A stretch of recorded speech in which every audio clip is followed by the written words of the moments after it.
pouvez pas savoir quel plaisir j'ai d'accueillir notre président Jacques Aschenbroich. Parce que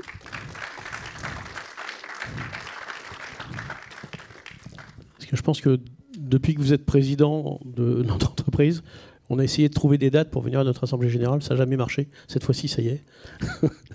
Vous êtes là parmi nous. Donc encore une fois, merci. Moi, ce que j'aimerais bien, c'est que vous nous donniez votre vision de la gouvernance de l'entreprise, que vous pilotez, en fait, maintenant depuis quelques années. Et puis aussi votre vision sur les deux tables rondes qu'on a tout à l'heure, hein, à la fois sur la concurrence en Europe et sur l'Afrique, dans l'autre ordre d'ailleurs. Merci. Alors sur la première question, je pense que je vais répéter ce que j'ai dit la dernière fois que j'étais venu, et parler d'abord par les représentants des salariés au conseil d'administration. C'est pour moi une chose extrêmement importante et un rôle extrêmement difficile. Alors je vais commencer par le rôle extrêmement difficile.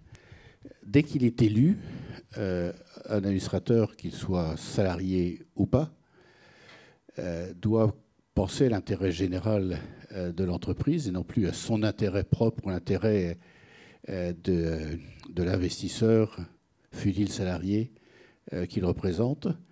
Et pour les administrateurs salariés, l'ensemble des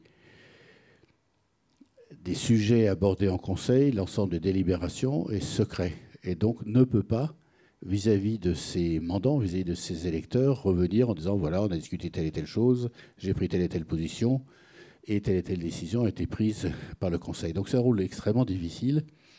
C'est si, comme dans la politique, un élu était élu par le peuple et ne pouvait plus parler au peuple pendant l'ensemble de son mandat. Donc c'est un rôle qui est difficile, ingrat, d'autant plus qu'un conseil d'administration, c'est une entité collégiale. C'est-à-dire que les décisions qui s'y prennent à la majorité. Quelquefois, on essaye d'avoir l'unanimité. En tout cas, chaque fois que c'est possible, j'essaie d'avoir une unanimité. Mais c'est pris à la majorité. Une fois que la majorité du conseil prend une décision, ça s'applique évidemment à tous les membres du conseil. Donc c'est exigeant, c'est un peu frustrant. Mais c'est un rôle absolument fondamental. Alors on se retrouve chez Orange dans une situation un tout petit peu particulière, c'est qu'il y a les membres du conseil d'administration et les membres associés au conseil d'administration.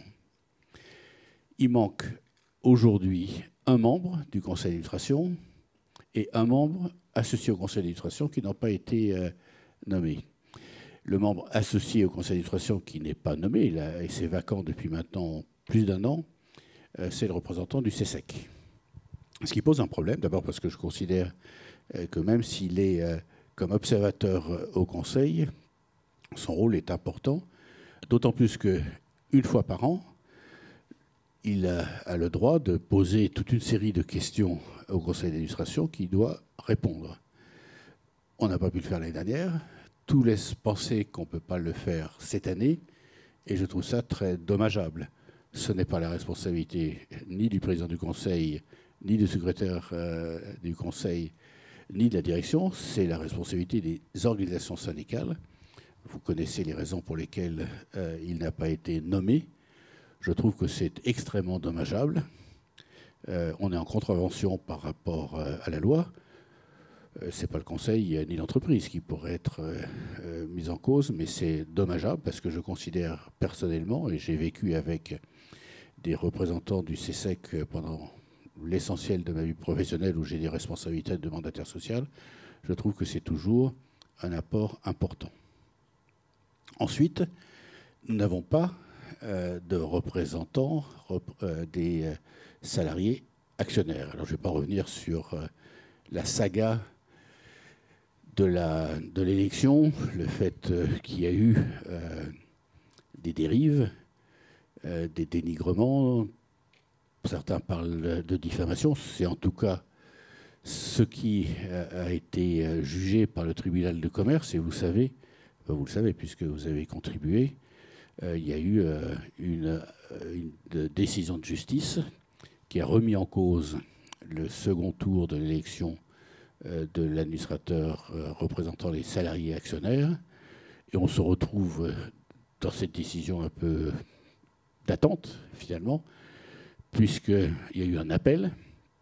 L'appel, normalement, Nicolas, devrait être connu, le résultat de l'appel devrait être connu le 10 décembre, donc c'est la semaine prochaine ou la semaine d'après. Et on saura à ce moment-là si l'appel confirme la décision de la première instance du tribunal de commerce, auquel cas il faudra organiser un deuxième tour, ou si l'appel infirme cette décision, il faudra voir dans quelle forme. À ce moment-là, il faudra considérer que le deuxième tour de l'élection est valide et probablement la prochaine Assemblée générale décider, ou le Conseil proposera de nommer la personne en question au Conseil. Donc on se retrouve dans une situation qui, moi, me paraît dommageable pour la représentation des salariés au Conseil. On n'a pas à ce stade ni le représentant du CESEC, ni un administrateur représentant les salariés actionnaires. Alors, sur ce deuxième point, je sais qu'on a accusé le président du Conseil de ne pas tenir compte du deuxième tour, mais le mode opérationnel, vous vous souvenez, c'était un premier tour, c'était un deuxième tour, c'était la validation par le fonds commun de placement du résultat. Il n'y a pas eu de validation à cause de la campagne qui a été considérée comme délétère. Il y a eu au contraire cette injonction au tribunal pour faire prendre position par le tribunal de commerce, et le tribunal de commerce qui a décidé d'annuler le second tour avec effet immédiat. Et vous vous souvenez qu'on a été obligé de retirer une résolution de l'Assemblée générale pour tenir compte de la décision de justice. Donc ce n'est pas une décision du président du Conseil, ce n'est pas une décision du Conseil, c'est une décision de justice. Alors, ce qui va se passer le 10 décembre, vous n'en savez rien, je n'en sais rien, on va attendre la décision du tribunal. Moi, ce qui me frappe, et ça fait bien longtemps maintenant que je suis dans des responsabilités, c'est l'aspect très violent des campagnes qui laissent penser que finalement c'est une joute, mais qui est extrême, qui me paraît dommageable pour l'équilibre de l'entreprise. On a essayé, et ça c'est la responsabilité de la direction générale, de mettre un code électoral pour les élections qui définit finalement ce qui est de bon sens. C'est le respect de l'autre. On peut avoir des joutes et avoir des opinions différentes, mais ça doit se faire dans un certain respect de l'autre, une retenue, et surtout éviter de dénigrer l'entreprise, de dénigrer ses adversaires, et peut-être aussi d'utiliser les réseaux sociaux pour dénigrer l'entreprise. Dénigrer l'entreprise sur les réseaux sociaux fait du mal à l'entreprise. Et c'est jamais bon. On est dans un monde très concurrentiel, on est observé en étant orange, et je trouve extrêmement dommageable qu'on utilise les réseaux sociaux, qui par définition sont publics, pour faire de la propagande électorale. Et d'autant plus que pour ce qui concerne le fonds commun de placement, ce n'est pas qu'un combat syndical. Du reste, même l'élection du représentant ou des salariés actionnaires, on voit bien que c'est le tribunal de commerce qui a jugé. Donc ce n'est pas un combat syndical, ce n'est pas seulement un sujet syndical, c'est un sujet qui est beaucoup plus large. Et pour le fonds commun de placement, une association comme la vôtre joue un rôle important. D'abord parce qu'il est relativement stable, il est plus, comment je vais dire, en dehors du combat purement syndical, fait des propositions et représente finalement les 133 000 collaborateurs ou anciens collaborateurs d'Orange qui possèdent encore à ce jour des actions. Il faut savoir quand même que ce que possèdent les salariés et anciens salariés d'Orange représente quand même 2 milliards d'euros. C'est considérable. Alors j'ai fait le calcul rapidement en prenant une valeur de 26 milliards, 8% du capital, ce qui fait à peu près 2 milliards. Donc vous possédez collectivement une somme qui représente à peu près 2 milliards 2 milliards d'euros, ce qui est tout à fait considérable. Et vous avez entre vos mains l'ASGO, le Fonds commun de placement, 8% du capital, ce qui représente à peu près aux alentours de 12-13% de droits de vote en Assemblée générale. Donc c'est un rôle important. Alors si je me permets de répondre à une des questions que vous m'aviez posées au tout début, c'est on aimerait bien avoir 10% du capital. Ben, ça vient. Vous avez dû remarquer que mécaniquement, par les intéressements, la participation et le résultat ou ce que vous recevez de l'intéressement et de la participation et qui réinvestit en capital d'Orange avec un abondement et une décote, fait que la participation, votre participation, la participation des salariés d'Orange augmente mécaniquement de 0,3-0,4% par an. C'est le calcul qu'on avait fait qui, année après année, se confirme. Donc un peu de patience et vous arriverez à 10%. Un peu de patience et il faut réinvestir évidemment ce que vous recevez en intéressement et en participation dans le capital d'Orange. Alors, c'est partiel comme réponse, c'est pas le fonctionnement oui, de... Oui,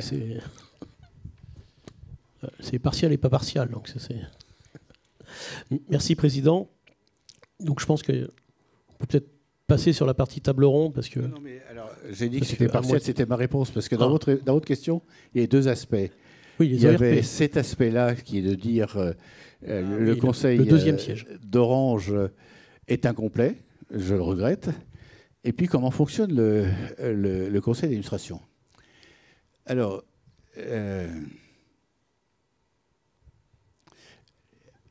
on fait une évaluation du conseil tous les ans. Donc, j'ai été nommé par l'Assemblée générale et par le Conseil président, c'était en mai 2022. Donc, on a fait l'évaluation du Conseil en 2022.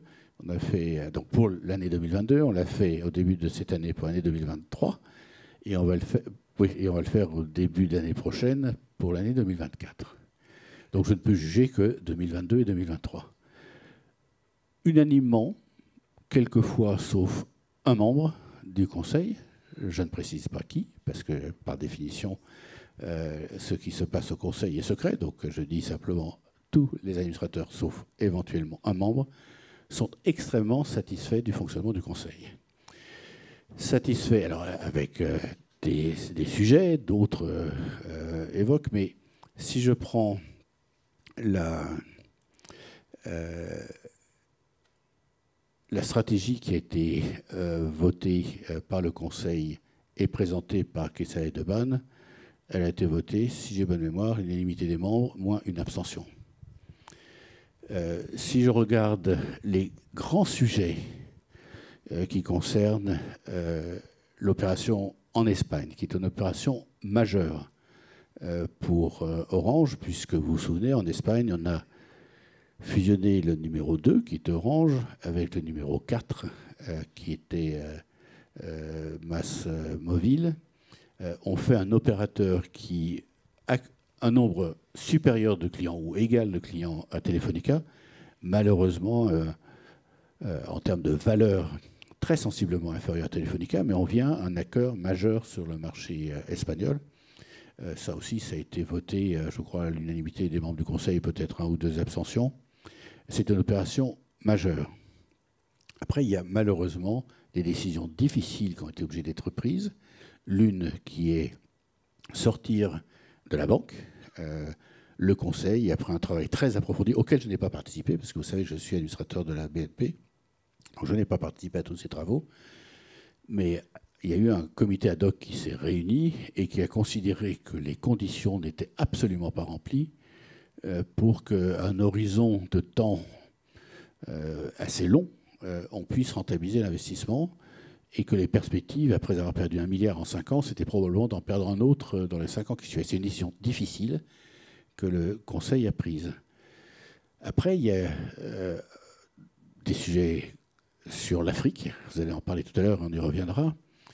Il y avait sur l'Afrique un peu des allers-retours. On le met à la bourse, on le garde, on le fusionne avec un autre acteur présent en Afrique. La décision qui a été prise, c'est, et là, à l'unanimité, si j'ai bonne mémoire, c'est l'Afrique fait partie intégrante de notre portefeuille. C'est une des rares zones en très forte croissance. Malheureusement, les autres marchés dans lesquels nous sommes présents sont en stagnation, sont saturés. Mais l'Afrique est une zone en très très forte croissance dans laquelle, sur les pays où Orange est implanté, un savoir-faire, et j'y reviendrai dans un instant, assez spectaculaire. Donc ça fait partie intégrante de notre activité. De même que la cybersécurité, il y avait eu des idées, je le mets à la bourse, etc. Non, la cybersécurité fait partie intégrante de notre portefeuille. Alors, il y a encore des sujets. Orange Business n'est pas encore au niveau de rentabilité, mais surtout au niveau de structuration qu'il faut. Il y a encore un énorme travail à faire. Et vous avez entendu Christa Heidemann qui dit que dans son plan 2022-2025, dans les perspectives financières, tout laisse penser que cette partie-là va être atteinte. Alors il va falloir maintenant préparer le plan 2026-2029, qui sera certainement présenté au début de l'année 2026. Et là, on rentre dans une période compliquée, parce que on rentre dans le dur, dans le décommissionnement du cuivre. Et vous connaissez cet impact. Il y a des impacts d'abord opérationnels. Nicolas est vis-à-vis du régulateur. Vous savez, mon expression, le régulateur, l'ARCEP est une machine à créer des milliardaires sur le dos d'Orange. Alors ça, on en a la preuve en permanence. Mais concrètement, ce n'est pas si facile que ça d'aller vers le remplacement du cuivre pour chacun des clients, le remplacer par de la fibre. C'est opérationnellement très compliqué. On va perdre des marges, puisque tout le wholesale et le fait que nos concurrents utilisent nos réseaux, on va perdre des marges. Et puis, d'un autre côté, il va falloir adapter les coûts à la nouvelle situation. Donc, il y a deux situations pour le décommissionnement du cuivre. C'est un énorme travail. Et puis, la période entre maintenant et probablement 2030, qui est le moment où probablement le cuivre aura été décommissionné, ce que j'appelle le régime transitoire, c'est-à-dire comment on fait entre maintenant et 2030, quel est l'impact sur la partie opérationnelle du groupe, sur la difficulté qu'il y a à convaincre tous nos clients qu'il faut basculer d'un côté de l'autre. Nicolas, c'est à peu près dans les zones où on a commencé à le faire, 4-5% des clients qui ne veulent pas basculer. À la date, il y en a encore 4 ou 5 au dernier jour. Oui, oui. Donc ça veut dire qu'il n'y en a que 95, c'est beaucoup, mais il y en a 5 qui ne veulent pas. Quand on va leur dire, on coupe, qu'est-ce qui va se passer? On n'en sait rien. Et puis après, l'impact sur nos marges. Donc, on rentre dans une période où il y aura l'effet transitoire du décommission du cuivre. On rentre dans une période où on ne sait pas, mais nos partenaires dans MasOrange, ce sont des fonds. Donc, un jour, ils partiront. Est-ce qu'ils partiront entre 2026 et 2030 ou pas? On n'en sait rien. Mais il faudra réfléchir à ce qu'on fera ou ferait le moment où ils nous disent qu'ils partent. Et puis, on a Orange Business, dont il faudra bien vérifier que la courbe d'amélioration de son positionnement, donc les produits et les marchés sur lesquels Orange Business va se développer, donne les perspectives nécessaires. Donc, on voit que le plan 2022-2025 a été un plan finalement de transition. Qu'est-ce qu'on fait? Sur quoi on se mobilise? Oui, j'ai oublié une chose. C'est-à-dire qu'on veut garder nos infrastructures. Ça ne veut pas dire que, vous savez qu'on fait en Espagne, on va se mettre avec Zegona, donc le Vodafone, l'ex-Vodafone, pour mettre ensemble nos infrastructures fibres. Mais l'une des décisions qu'on a prises, c'est un opérateur comme Orange doit maîtriser ses infrastructures et donc plutôt les posséder. Il n'est pas question pour l'instant, ou pas question, je mets ou j'enlève pour l'instant, de vendre nos tours. Dans les quelques pays où on l'a fait, ce n'est pas une rentabilité très, très forte, puisque ça nous coûte très cher. Donc le plan, il est là, il apporte beaucoup, il a été voté par l'essentiel des membres du Conseil. Maintenant, entre maintenant et début 2026, il va falloir préparer le plan suivant. avec finalement trois grosses incertitudes. Le décommissionnement du cuivre et son impact opérationnel et financier, l'Espagne et Orange Business. Donc il y a du pain sur la planche. Merci, Président. Bon, on parle de ces tables rondes. On parle des tables rondes. Oui, bien sûr. Salut Laurentino. Alors il y a deux tables rondes. Il y a deux tables rondes, dont une sur l'Afrique et une sur la concurrence en Europe. Donc, quelle est votre vision sur ces sujets-là? Alors, autant je connais très très bien l'Amérique du Nord, l'Amérique du Sud, je connais très très bien l'Asie, je connais évidemment très bien l'Europe. En Afrique, je connaissais bien que le Maroc, la Tunisie et l'Égypte. Donc, je découvre l'Afrique subsaharienne avec Orange, et je suis très positivement impressionné de la façon dont ça a été construit. On a des positions dans beaucoup de pays, que ce soit le Sénégal, la Côte d'Ivoire ou d'autres dans lesquels nous sommes numéro 1 ou numéro 2. Il y a un certain nombre de pays où nous sommes numéro 3 et directement, quand on est numéro 1 ou numéro 2, on arrive à gagner de l'argent. Quand on est numéro 3, c'est un peu plus difficile. On a des équipes qui sont extrêmement performantes dans tous les pays. Alors, je n'ai pas fait encore tous les pays, mais dans tous ceux où je suis allé, je suis très impressionné par les équipes. Je suis très impressionné par la façon dont un certain nombre de centres de services partagés ont été mis en place, qui permet de partager les savoir-faire, partager les coûts entre les différents pays. Je suis très impressionné sur la façon dont, dans chacun des pays, Orange a réussi à capter une part importante de la clientèle et a une marque, même si la société s'appelle Sonatel au Sénégal, la marque Orange est une marque qui est visible, qui est connue, qui est reconnue. Je suis assez impressionné, ou même très impressionné, parce que j'ai utilisé le mot très pour les éléments précédents, par Orange Money, cet outil de paiement pour lequel rien n'est jamais gagné. On était très présent au Sénégal. Malheureusement, on s'est fait bousculer par un nouveau venu qui s'appelle Wave. Donc on a perdu du terrain, même beaucoup. Il faut savoir maintenant se défendre dans les autres territoires. C'est un outil qui est indispensable. C'est un outil qui permet aux populations de transférer de l'argent. C'est devenu presque un outil de paiement. Et ça, c'est, je trouve, très très bien fait, même s'il y a des risques à moyen terme, mais c'est un positionnement sur les tout petits transferts d'argent que les banques ne voulaient pas faire. Et maintenant, il faut évidemment s'appuyer sur des banques. Donc je suis très impressionné par la façon dont ça a été fait, avec ce qui complexifie la structure juridique, c'est que dans beaucoup de pays, on a des partenaires. Alors on aime bien être à 100%, mais c'est un peu un mode de fabrique d'Orange. On a des partenaires en Belgique, on a des partenaires en Pologne, on a des partenaires maintenant en Espagne, on a des partenaires en Roumanie, mais on a des partenaires au Sénégal, on a des partenaires il ne faut pas que je me trompe, en Côte d'Ivoire maintenant. Donc on a des partenaires au Mali, etc. Alors, de temps en temps, on aime bien être tout seul. Mais dans ces pays-là, avoir des partenaires qui sont locaux est une sorte d'assurance vie. C'est-à-dire que vous avez des gens localement qui ont les mêmes intérêts que vous et qui sont une sorte de protection.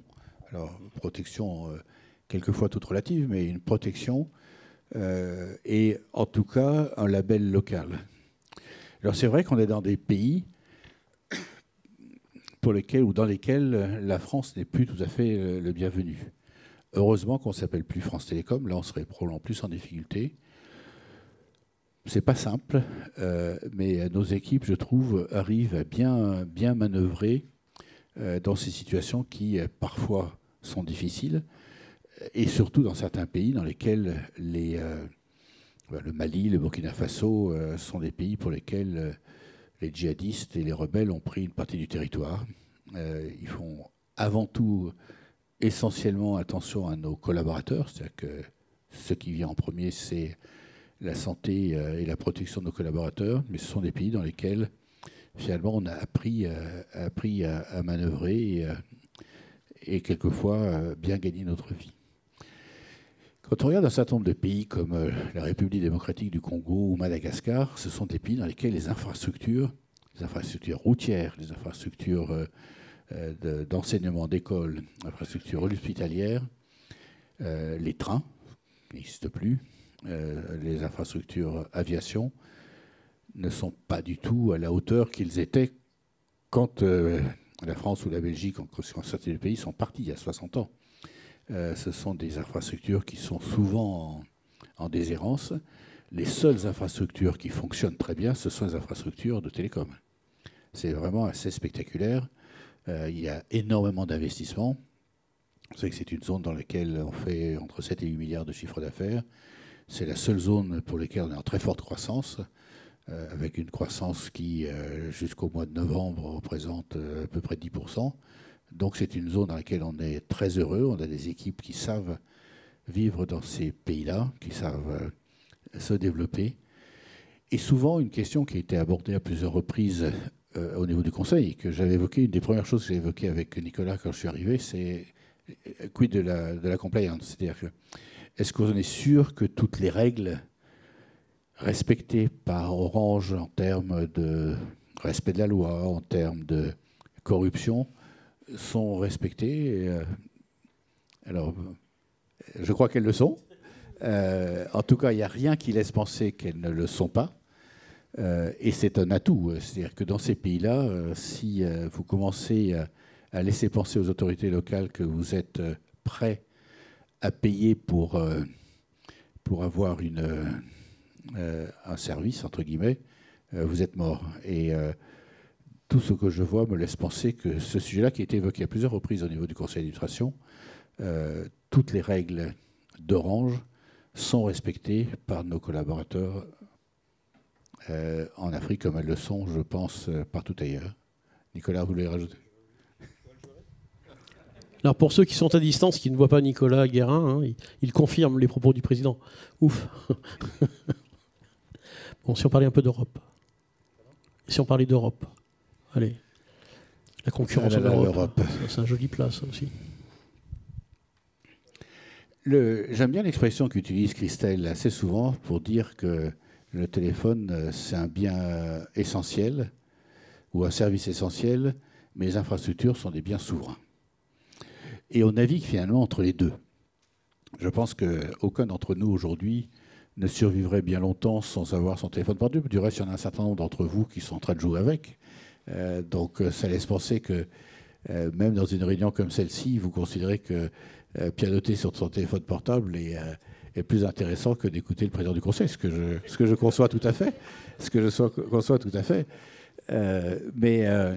Donc c'est un service essentiel et c'est des infrastructures souveraines.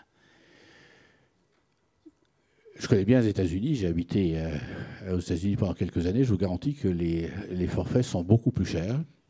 Je crois que 3 fois plus cher, alors c'est très compliqué de comparer les tarifs. Quand on regarde la capitalisation boursière de T-Mobile qui appartient à 51% à Deutsche Telekom, c'est 250 milliards. Les deux autres opérateurs, AT&T et Verizon, sont de l'ordre de 220 milliards. Donc je ne vais pas regarder ces derniers jours, mais l'ordre de grandeur doit être le bon. Et nous, on est entre 25 et 30. Donc on voit qu'il y a une terme de capitalisation boursière, une énorme différence. Ils sont 3 opérateurs importants aux États-Unis, ils sont 3 en Chine, mais surtout, le cash flow généré est extraordinaire, est énorme. Et on constate, on a pris la décision au niveau du Conseil d'Orange, comme je vous disais, que les infrastructures sont les nôtres, sont importantes. On a du mal à imaginer ce qu'est un opérateur qui n'aurait plus ces infrastructures. Mais on s'aperçoit quand même, Si on regarde près de chez nous, SFR, Bouygues et Free ont vendu leur tour. SFR a vendu ses data centers. SFR a vendu la moitié de sa fibre et est en train d'essayer de vendre l'autre moitié de ses fibres. Donc il va devenir un magnifique MVNO. Beaucoup de Telefonica a vendu ses tours. Deutsche Telekom a vendu ses tours avec une capacité de les racheter. Vodafone a vendu dans beaucoup d'endroits ses infrastructures. Donc on est dans un monde tellement fragmenté que beaucoup d'opérateurs ne sont plus capables. Bon, j'aurais pu parler de Téléphone Italia qui a tout vendu, à ma connaissance. Donc on est dans un monde tellement fragmenté que le risque, c'est que les opérateurs ne puissent plus faire leurs infrastructures, qui sont des infrastructures souveraines. Alors ce n'est pas notre cas. Je pense qu'on a investi en France, il faut que vous ayez les chiffres en tête, on a investi en France 60 milliards ces 10 dernières années sur les réseaux mobiles et sur la fibre. Ce sont des sommes absolument colossales, mais on a investi en Espagne, on a investi en Afrique, on a investi en Pologne, on a investi en Belgique, etc. Donc on considère que les infrastructures sont des sujets et des nécessités importantes pour les opérateurs, mais tous les opérateurs ne font pas comme ça. Alors, il y a 2 rapports qui ont été faits, un livre blanc et 2 rapports, mais comme les 2 rapports prennent en partie le livre blanc, je vais parler des 2 rapports, qui font le bon diagnostic. C'est la fragmentation entraîne un manque de rentabilité, qui entraîne le fait que beaucoup d'opérateurs n'ont pas les ressources pour investir dans des biens souverains, dans des infrastructures souveraines, et suggère qu'on change drastiquement les règles de concurrence, qu'on autorise enfin des consolidations, pas forcément des consolidations transnationales, mais je vous fais rire, mais Madame Vestager, qui était jusqu'à récemment la commissaire chargée de la concurrence, disait « Moi, je suis pour les consolidations, à condition que ce soit des consolidations transnationales ». Alors, quand vous êtes Orange, société française, qui fusionne sa filiale en Espagne avec une société locale qui s'appelle MásMóvil, c'est une consolidation transnationale. En tout cas, c'est comme ça que je l'entends. Mais elle, non. Elle disait « Non, c'est 2 sociétés locales qui fusionnent. Donc, la seule préoccupation de la direction de la concurrence, c'était quel est le Free local. C'est une société qui s'appelle Digi, roumaine. Quelle est la nouvelle société que vous allez mettre en selle pour qu'il puisse devenir dans quelques années un opérateur qui puisse vous faire concurrence. C'est ce qu'on appelle en anglais les remedy takers, c'est-à-dire les compensations.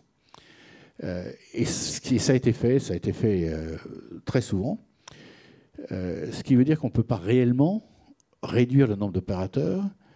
La Commission et du reste probablement beaucoup d'autorités de la concurrence dans les pays privilégient en permanence le pouvoir d'achat, donc des prix extrêmement bas, par rapport à une concentration qui permettrait d'avoir des synergies, et les synergies existent au niveau local, et petit à petit à remonter les prix. Et cette fragmentation a un autre effet pervers qui est de résister aux GAFAM. Vous savez qu'à une certaine période de la journée, ce sont les Netflix, les Google, les Apple, etc., qui utilisent l'essentiel de nos réseaux.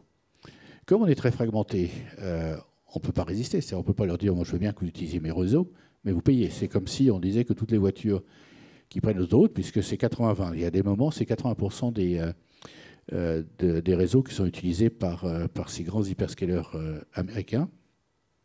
Si on disait toutes les voitures, vous ne payez pas l'autoroute. Mais par contre, les sociétés d'autoroute, vous devez investir beaucoup d'argent pour étendre et améliorer le réseau. C'est exactement ce qui se passe. Alors c'est très dommageable. Est-ce que ça va changer? Je ne sais pas. Je ne suis pas très optimiste en fait que ça va changer. Il faudrait une commission très forte. Et indirectement, je vais poser la question, c'est si SFR, est-ce qu'on pourrait imaginer que SFR soit découpé en 3 morceaux Et alors, modulo la dette, parce que la dette fait que même en achetant zéro les actions de SFR, il y a 24 milliards de dettes. Donc personne ne voudrait prendre les 24 milliards de dettes de SFR, ce qui rend le sujet très compliqué. Mais est-ce que les autorités françaises seraient prêtes à passer de 4 à 3 opérateurs? Nicolas, la réponse est non. Donc j'ai peur que dans les années qui viennent, on ait du mal à faire en sorte que les règles changent. Et ce qui montre l'absurdité aussi, je reviens, c'est un service essentiel et c'est des infrastructures souveraines. Des infrastructures extrêmement nécessaires. Des infrastructures que, comme je vous ai dit, beaucoup d'opérateurs ne sont plus capables de faire. Il y a un impôt qui s'appelle l'ITER, c'est ça? L'IFER. Je me trompe toujours entre l'ITER et l'IFER, mais l'IFER, qui nous coûte 800 millions. Oui, non, mais pour 4 opérateurs, 800 millions. 800 millions. C'est-à-dire, on dit, vous, opérateurs, vous devez investir, vous n'avez pas l'argent pour investir, mais pour être sûr que vous investissez, je vous fais un impôt qui vous coûte 800 millions. C'est quand même un peu particulier. Alors, il y a d'autres points qui, moi, me paraissent marginaux. C'est qu'il y ait une coordination sur les spectres. Ça me paraît du second ordre. C'est vrai que, contrairement aux États-Unis, où vous achetez les spectres une fois et les spectres vous appartiennent, nous, on repasse à la caisse tous les 10, 15, 20 ans. Donc, et puis, il y a des enchères, etc. Je pense que coordonner l'histoire des spectres, ce n'est pas le plus important, sauf à dire ce que vous avez payé vous fait qu'il y a quelques années, vous en avez la pleine propriété. Je pense que c'est illusoire. Par contre, faire en sorte qu'on ait de vraies consolidations en Europe me paraît le point le plus important. Nicolas, vous voulez rajouter quelque chose? Nicolas est une nouvelle fois d'accord avec son président. Enfin, notre non, président. Parce que je crois que Nicolas pense que sur les autres sujets, sur le fait qu'on ait une harmonisation sur les spectres, etc., peut à terme apporter quelque chose, ce qui est vrai. Mais si on devait choisir 2 combats, le premier combat, c'est vraiment les consolidations. C'est celui dont on a besoin pour assurer les synergies. Et le deuxième serait le fait qu'on puisse faire payer d'une façon ou d'une autre ceux qui utilisent nos réseaux, ce qui n'est pas le cas aujourd'hui. Alors on appelait ça le faire cher, on peut appeler ça ce qu'on veut, d'autant plus qu'il y a une nouveauté par rapport au moment où tous ces dossiers ont été travaillés, c'est l'intelligence artificielle. On a une vision très très claire, vous lisez ça pour le moment dans la presse tous les jours, des investissements monstrueux qui doivent être faits pour l'alimentation en électricité de ces data centers qui sont la base de l'intelligence artificielle. On a beaucoup plus de mal à mesurer l'impact qu'il va y avoir sur nos réseaux. Si on interroge l'intelligence artificielle par son ordinateur et que ça se passe par les fibres, probablement il n'y aura pas besoin de beaucoup d'investissements complémentaires. Par contre, si tout se passe par le téléphone, par le mobile, il est vraisemblable que nos réseaux seront saturés. Un dernier point qui n'est que marginalement abordé dans les 2 rapports de l'État et Draghi, c'est la concurrence qu'il peut y avoir sur les satellites, et en particulier Starlink. Pour l'instant, c'est très marginal, peut-être moins dans certains pays africains, mais Starlink ne paye pas ses impôts, n'acquiert pas de spectre et peut vendre à coût marginal. Donc si... oui, et puis il n'a pas d'autorisation, c'est-à-dire qu'il n'est pas régulé par l'ARCEP. Alors ça, ce serait le pompon si on se retrouvait dans les pattes avec un Starlink et le jour où il y aura des téléphones portables qui permettront d'accéder directement aux satellites, là, on aurait une concurrence qui serait difficile. Merci, Président. Je crois que j'ai des cadeaux à vous donner. Voilà. Alors, c'est pas la corruption. Non. Et pourquoi il y en a 2? Oui, pourquoi il y en a 2? Pourquoi il y en a 2? Alors, pour reprendre la symbolique que vous disiez sur l'actionnariat salarié, il faut qu'il y ait plus qui ne rentre que qui ne sort. On peut remplir des mugs et on peut aussi le vider. Je vous invite à utiliser celui qui a le signe plus dessus, Parce que le signe plus doit être toujours plus grand que le signe moins. Voilà, c'est pour ça qu'il y en a 2. Comme ça, vous avez bien la symbolique de l'actionnariat salarié et de la baignoire qui se vide et qui se plaint et qui se remplit. Mais oui, mais il y a plus de plus et pas de moins. Donc il aurait fallu qu'il y ait de plus. Pour l'année prochaine, Président. Voilà. Merci beaucoup. Merci, Président. Merci.